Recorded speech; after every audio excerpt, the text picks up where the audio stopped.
When the court marks something private, it's not to hide it from the public, it's standard practice. Plea negotiations are kept confidential to protect discussions between parties, not to conceal some secret about licenses or registrations. Call a case. Calling case 2400390201. The people of the state of Michigan versus Tanea Nicole Tubbs. This matter is scheduled today for a pretrial. Appearances for the record, please. Good morning, Your Honor. Elena Rozak on behalf of the people, P78815. Good morning, Judge Deanne Patillo, P82378 on behalf of Ms. Tanea Tubbs. Ms. Tubbs, if you can state your name for the record, please. Grand Rising. I asked the Holy Spirit to come in here and touch this courtroom today, and I welcome the Holy Spirit. I am Tanea Nicole Tubbs, the beneficiary. Okay. And Ms. Patilla is being appointed as your standby counsel, Ms. Tubbs, all right? No, sir, I did not ask for that. But if I'm being forced, then I'm being forced in direct coercion. All right. Well, I'm not forcing you, but she's going to help in case you need anything. You don't ever have to use her, but if you want any questions on anything, she's there to help you, okay? You're gonna represent yourself, but if you have any questions, you can ask her, all right? I hear you, sir. All right. Do we have a jury trial date on this? March 17th. All right. We'll set this is set for jury trial on March 17th at 9 a.m. Ms. Tubbs, did you want to discuss settlement with the prosecutor, or do you just want to go ahead to jury trial? I wanted to ask the prosecutor a few things, if you don't mind. Okay. Your Honor, one of the things I think that we put on the record last week when we were trying to establish whether Ms. Tubbs was going to represent herself, if we were going to relieve the prior defense counsel of his obligations and then also get standby counsel. And I think that today was more of an update just to make sure everything was in order, but knowing that the trial and I have ruled that she can represent herself, haven't I? Yes. Okay, all right. And that's why the other counsel was relieved and Right, okay. Ms. Patillo was put on as standby. All right. With that, I think that we had mentioned the possibility of having Ms. Tubbs be brought over here so that we can have discussions. Ms. Patillo is standby. I feel comfortable speaking to Ms. Tubbs as long as there's somebody else there. Even if they're not fully representing her, at least there's a third person. And I wouldn't mind speaking to her in person, but I think it's going to be easier if she's here, and I don't necessarily want her to say something on Zoom in open court that might affect her case when she's representing herself. All right. We can do this one of two ways. Either can put all of you in a breakout room and let the three of you discuss things, or we can bring her here. I would ask Ms. Tubbs what she would like to do. Ms. Tubbs, what do you want to do? Do you want to go into a breakout room with the standby counsel and and the prosecutor, or would you like to come here physically to talk with them? I can do standby counsel. I mean, I can do not standby counsel, but I can talk to them in the break room since she's afraid of what I have to say, so the public would not hear. Yeah, only a fool would expect the Holy Spirit to defend them in court. I've seen it happen. Someone claimed Jesus would be their lawyer and ended up sentenced to 40 years to life. Before invoking a mythical defender, it's smarter to take the real lawyer the state offers for free. So if I could interject, I apologize, Your Honor. Would I be able to, well, if Ms. Tubbs allows, would I be able to speak to her before she speaks to the I don't allow. That's an excellent idea. Ms. Tubbs, would you be willing to speak privately with Ms. Patella? No, sir. All right. Ms. Patella, I don't think I can order her to do that. So, Ms. Tubbs, as I told you before, we got taught the first day of law school, he or she who represents themselves as a fool for a client. I would strongly recommend that you talk to Ms. Patella, but if you don't want to, you don't have to. What would you like to do with that? With all due respect, sir, I am not working alone. I work with the Holy Spirit, so only a fool would think that the Holy Spirit ain't helping. Like, son, what are you doing breaking the law when you have 7 children depending on you for food and shelter? Meanwhile, she's likely relying on state benefits while acting as if the state is to blame for her situation. Not being Oh. smart. All right, and I'm not being smart with you either. I'm telling you what they told us in law school, all right? That's understandable. All right, that's fine, Ms. Tubbs. So she apparently, will you be willing to have Ms. Patella in the room with you and the prosecutor? Sir, I do not need her. Thank you. I'm not willing to. All right, I want somebody. Yeah. Regardless so the of who it prosecutor is. says she does not feel comfortable talking directly with you without somebody else in the room. So So you're You tell forcing me, you're forcing I'm me not to have. forcing you to do anything. You know, you don't have to talk to him. We can just go ahead and have a jury trial. That's fine with me. So what the prosecutor is saying is if she wants to talk alone with you, that there has to be somebody else in the courtroom or in the room. So you tell me. She can have her in the courtroom, but not on my behalf.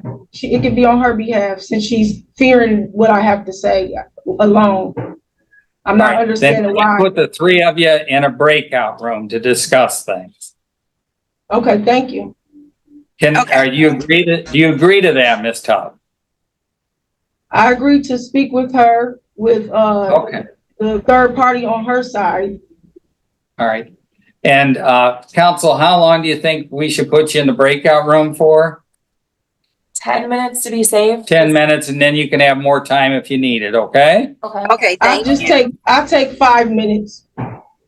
Okay, well, I'm gonna put you in 10. You can always stop early, okay? Thank you. A few moments later. All right, let's call Ms. Tubbs' case, please. Calling case 2400390201, the people of the state of Michigan versus Tanea Nicole Tubbs. This matter is scheduled today for a pretrial. Appearances for the record, please. Good morning, Your Honor. Elena Rozak on behalf of the people, P78815. And good morning, Judge Dion Patillo, PA2378, stand-in counsel for Miss Tanea Tubbs. All right, Ms. Tubbs, if you can unmute and state your name for the record, please. For the record, I am Tanea Nicole Tubbs, the beneficiary of the account. All right, Ms. Tubbs, you have a constitutional right to be physically present for this hearing. Do you agree to waive that right for today and hold this hearing by Zoom? Correct. Okay. All right, where are we at on Ms. Tubbs' case, Madam Prosecutor? Your Honor, I did get some information from Ms. Tubbs and I did look up I know that the defendant is in Calhoun County Jail right now and that she has a sentencing date of March 24th, 2025. When is our trial date? The 17th? March 17th. I'm guessing that Calhoun County would let her come here pending their sentence, since we have a trial date. I don't know how that all works because their case is a 2022 case, so it's definitely older. But either way, that's a problem for somebody else, I suppose. I think that Miss Tubbs needs to be brought over here and maybe we should have a pre-trial before the trial once Miss Tubbs is here, where we're all in person. And Miss Tubbs can bring whatever documentation that she wishes to provide at that point. That way we all have it, and we're all on the same page, because some of the things that she's referring to, I do not have.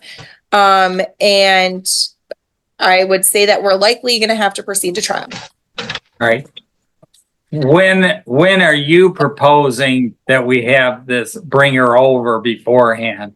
Obviously, the closer to the date for the court's purposes, the better, because we don't have to retain her as long from Calhoun. But if you think it would help to bring her earlier, we can do that too. I think that approximately 2 weeks before, so that puts us in the March 3rd area. sometime at the end of the week before or early the week of March 3rd. I'm available the 6th, if that works for the court prosecutor and Ms. Tubbs. All right, why don't we schedule this to have her brought over here for March the 6th, and we'll have the hearing at 11:30. Is that time okay for you, Attorney Patella? Yes, Your Honor. All right, we'll set this for March 6th at 11:30. Hey, May, can you send a writ to have her brought from Calhoun County here? Yeah. Okay, all right. Excuse me, Your Honor. Yes, go right ahead, man, Ms. Tubbs. I am looking forward to being out of here before then. And, it is my duty to come there on my own as a freeborn sovereign, to this. I do not need to be detained or retained. I am not an entity or subject to any entity. And I gave this paperwork to the 36th district, and I'm not going to be able to get this paperwork if I don't be able to walk and go get it, go home and print it out myself, because I have none but 8 children. I am by myself. I don't have support. I just have myself and my 8 children, which my oldest just went to prison, so he's not able to help me any longer. Not sure being locked up and unable to care for 8 children counts as living in any sense. That wraps up the first hearing. Now we head to Judge Chisholm's courtroom, where a sovereign citizen gets laughed out by the entire staff. Next. All right, well, we'll see you on March 6th at 11:30. You have a nice day, ma'am, okay? So there is no holds on me, correct? Well, you're gonna be in the jail here, Wayne County Jail. What I'm telling you is that I'm gonna be released from here either today, tomorrow, and I do not need any holds to come to another jail. I am a freeborn sovereign. I do not need to be detained or retained. I am not subject to any entity, or am I an entity? I am a living being. You haven't. That's what lawyers are for. Imagine if your freedom depended on solving a tricky quadratic equation. Would you, with only 3rd grade math skills, try it yourself, or let a mathematician handle it for free? Online from an iPhone. What is your name, please? My name is Kimash Myrick, special appearance today. Applies Article 1, Section 8, Clause 17 doesn't mention common law or maritime jurisdiction. Right now, you're charged under Michigan statutes, and the state's judicial powers come from several constitutional provisions, especially the 10th Amendment. You're going to have a chance to speak with Attorney Gagnick before the arraignment. And you'll see on your screen an invitation to join a breakout room. And we're going to go to breakout room 2. So when you see the invitation to join, please join. Magistrate, Mr. Myrick declined counsel. Okay. I'll just have him acknowledge on the record, and then I'll let you take it from there. We've got Mr. Myrick coming back. We'll close the room. I get the impression that he may be filing a special appearance on behalf of a sovereign citizen. Okay, we've got Mr. Myrick back. This is 25-00183. People of the City of Berkeley versus Kamash Daku Myrick. Magistrate, I'm just going to acknowledge my presence for the record. Patrick Gagnick. I'm here as appointed counsel on behalf of the arraignment docket this morning. I did speak to Mr. Myrick in private. I did explain to him he does have the right to counsel. I explained to him, obviously, that right. He's indicated to me unequivocally that he does not want counsel. Mr. Myrick, is that a fair statement? That is a fair statement. So with that said, I'm here and present, but with that, I believe Mr. Myrick will address the court on his own behalf. Mr. Myrick, you have the right to decline counsel. You also have the right to change your mind. If you do, just notify the court. Yes, sir. You've been charged in this citation that was issued on the 22nd day of January at about 5:58 in the morning with driving in the city of Berkeley on Henley near Franklin Street while your license to do so was suspended. Driving on a suspended license is a crime. for which you could be incarcerated up to 93 days and or fined $500. You have a right to a trial. Trial can be before a judge or a jury. You can act as your own attorney, or you can be represented by counsel. If you cannot afford to retain your own attorney, an attorney can be appointed for you. You'd have the right to confront and cross-examine the witnesses against you. You'd have the right to testify yourself or not to testify.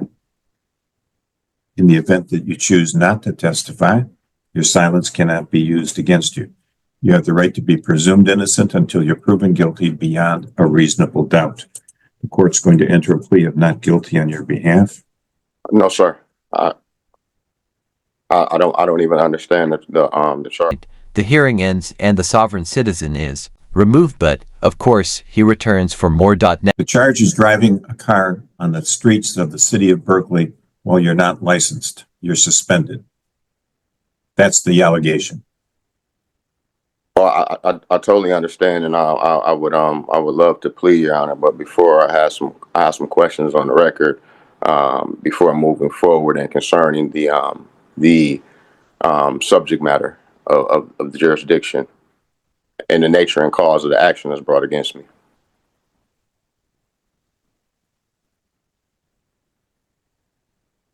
The nature of the cause brought against you is a criminal charge.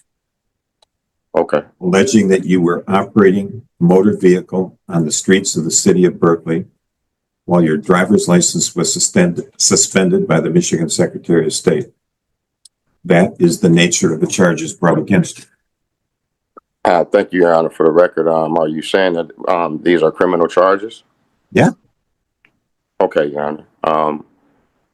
Further, that brings a little bit more confusion for me because under the Constitution, there are two criminal jurisdictions. One is under the common law, and the other one is under admiralty, and that's a military tribunal venue. And under Article 1, Section 8, Clause 17, which one of these criminal jurisdictions am I being brought up? Karen, keep thinking that. That wraps up the hearing. He'll either pay his bond to stay out of jail or a warrant will be issued for his arrest. Now, for our final update, we check in on a sovereign citizen who caused chaos in front of a no-nonsense judge and got arrested. Shout out to Lone Wolf Fusel for tracking down her Facebook page and sharing the update link in the description, and I highly recommend checking out his channel. Mr. Myrick, your perception as to the nature of the Constitution and its implications is grossly distorted. You're not dealing with reality. Objection, Your Honor. You can object all day long, but the bottom line is that what you are alleged with doing is a crime, and you are facing criminal prosecution here with a potential jail sentence of 93 days. Now, this isn't complicated. If you want to come up with words that don't make sense, keep talking. But the bottom line is that there's no correlation with what's going on here and admiralty law whatsoever. And the common law is a civil concept. We have statutes in the state of Michigan, as do all 50 of the states. The federal courts have statutes, and common law is a civil thing. There's no common law crimes. Exactly. So you've ruled out the common law, Your Honor. So the other criminal jurisdiction that I can be brought in charges under is under admiralty, and that is a military tribunal. There is no basis in law or fact for the conclusion that you stated, sir. Your Honor, you said that I'm under a criminal. This is a criminal charge, correct? Yeah. So which of the two criminal jurisdictions? You haven't heard what I've said, sir. This is not a matter of having the two choices that you have spoken to. Wow. You are misreading the Constitution of the United States, the Constitution of the state of Michigan, and the statutes that are brought against you here. There's nothing to do with admiralty. You weren't in a boat. Well, Your Honor, you two have a sworn oath of office, correct? I am sworn to uphold the Constitution of the United States, the Constitution of the State of Michigan, and the statutes related thereto. And that means that I'm not going to. So you do have a Sixth Amendment obligation to inform me of what jurisdiction. And I think I you are have done bringing that. in. I have told you that the people of the city of Berkeley have brought charges against you. Well, Your Honor, the people is not a person. If I'm being brought up under criminal charges, there needs to be a corpus delicti, which there isn't. You keep using the word. I don't think it means what you think it means. So I'm asking you. Do you know any other legal words? Why don't you just mix and match them here? Well, this Maybe is, you could get a Department of Labor form and read a couple lines of that into this record too. Or maybe you'd like to deal with the probate code. But the reality, sir, is that you've been charged with a city ordinance violation. It's clear what the ordinance says. It's clear what you've been charged with. You have a right to be presumed innocent, and you have a right to a trial. We're going to set this for a pretrial before the trial. You'll be notified by mail. Do you still live on Mendota? I do, but I have What not. is your phone number? I'm not issued a plea, Your Honor. I have entered a plea of not guilty on your behalf. I object. What is your phone number, You cannot sir? enter a plea. I do not. I have not Oh, yeah, I entered a can. plea. I just did. Your Honor. What is your phone number? There is no plea that you can enter in because I didn't voluntarily enter in the plea, Your Honor. I'm asking you, Your Honor. You want me to enter a plea of guilty? Under the two jurisdictions that I'm being There's not charged two under. jurisdictions. I There's don't know only how two you've been misled jurisdictions that to I can be believe charged that under there are. the Constitution, No, that's Your Honor. Mr. Myrick. That's what your conclusion that there's only two jurisdictions here is absolutely without merit. Your Honor, you said that this is a criminal charge. I'm asking you, Your Honor. I'm asking you what your phone number is. Let's get down to basics here. You're making this very hard on yourself. Your Honor, I What's have your the phone right number? to assert my right, Your Honor. And I am What is your asking phone you, number? Your Honor? What is your What- phone number? My phone number, Your Honor, is Yes, I'd like to know it. Your Honor. We haven't even established what jurisdiction we're in. We have, I have established that. I told you it's the people of the city of Berkeley that brought the charges against you. Your Honor, You've said that three times now. You stated on the record that these were criminal charges, Your Honor. I need to have Correct. an understanding. By the Constitution, Your Honor, there are only two Where criminal does the charges. that I can be Constitution say brought you under. have to have an understanding?